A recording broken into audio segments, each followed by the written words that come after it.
Halo semuanya, kami dari kelompok 1 mata kuliah Teknik Kendali Lingkungan ingin menjelaskan mengenai microcontroller dan Arduino. Adapun anggota kelompok kami yaitu Ime Nur Izati dengan NIM F420, Nahda Kamila Ashifa dengan NIM F430, Yusya Mawali dengan NIM F441, dan Ahmad Rinjani Hasbi dengan NIM F492.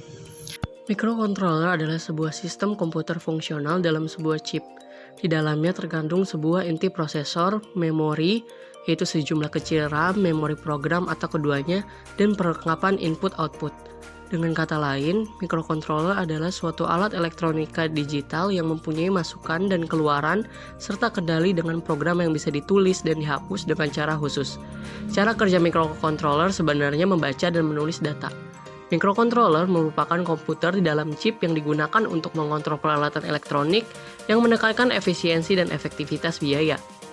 Secara harfiahnya bisa disebut yaitu pengendali kecil, di mana sebuah sistem elektronik yang sebelumnya banyak memerlukan komponen-komponen pendukung seperti ICTTL dan CMOS dapat direduksi atau diperkecil dan akhirnya terpusat serta dikendalikan oleh microcontroller ini.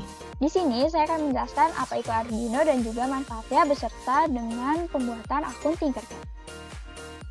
Lalu, apa itu Arduino? Arduino ini diperkenalkan pada tahun 2005 dengan memiliki basis microcontroller yang mudah diprogram, dihapus, dan diprogram ulang kapan saja. Arduino merupakan sistem elektronik yang berbasis open source yang fleksibel dan mudah digunakan untuk perangkat keras maupun perangkat lunak. Arduino dibuat dengan tujuan untuk memudahkan eksperimen atau mewujudkan berbagai peralatan yang berbasis microcontroller. Arduino ini sering digunakan untuk merancang dan membuat perangkat elektronik serta software yang mudah untuk digunakan. Uniknya, Arduino juga bisa digunakan untuk mengembangkan beberapa sistem elektronik seperti pengatur suhu, sensor pada bidang agrikultur, pengendalian peralatan pintar, dan masih banyak lagi. Selanjutnya, untuk Tinkercad sendiri, merupakan sebuah aplikasi yang berbasis web yang digunakan untuk mendesain 3 dimensi, elektronik, dan pengkodingan yang menyediakan beberapa komponen untuk simulasi.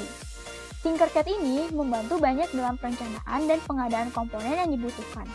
Beberapa komponen penunjang dalam pengoperasian Arduino ini juga tersedia, seperti adanya komponen elektronika, sensor, relay, soket, dan lain sebagainya. Website ini bisa mendeteksi apabila terjadinya kesalahan dalam pengkodingan ataupun penginstalasiannya. Apabila terjadi kesalahan pada simulasi, akan ada tanda peringatan baik di pengkodingan maupun di area permodelan. Tinkercad dapat meningkatkan inovasi dan dapat memecahkan solusi untuk mengembangkan teknologi. Simulasi microcontroller dan sirkuit pada Tinkercad dapat dilakukan dengan mudah dan bekerja dengan baik. Selanjutnya, di sini saya akan menjelaskan mengenai bagaimana cara membuat akun Tinkercad.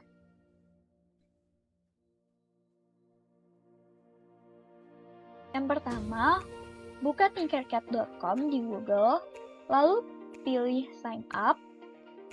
Di sini terdapat beberapa pilihan, pilih student karena di sini kita belum mengikuti atau bergabung dengan kelas, maka kita dapat memilih student account.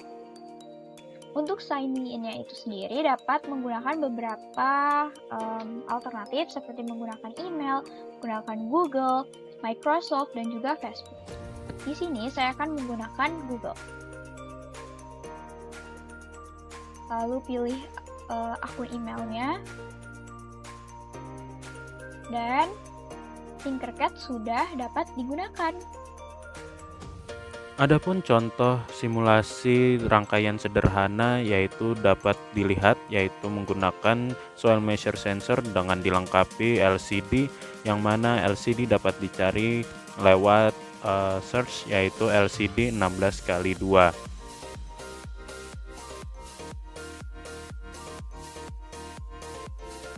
Adapun setiap komponennya dihubungkan menggunakan jaringan listrik atau yang dapat dilihat terdapat beberapa pin yaitu power, digital, dan analog, yang mana power untuk mengalirkan energi pada komponen-komponen dan digital untuk memberikan hasil atau data yang dibaca lewat digital pin tersebut.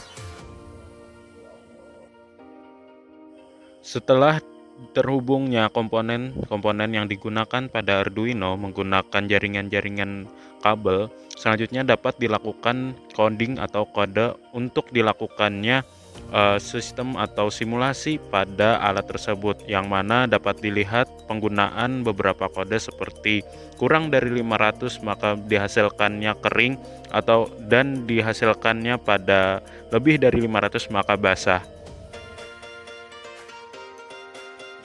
Perintah pada kode dapat diatur menyesuaikan atau disesuaikan dengan keadaan yang diinginkan, seperti dapat diatur berapa jumlah atau kurang berapa apabila dicek kering atau tidaknya.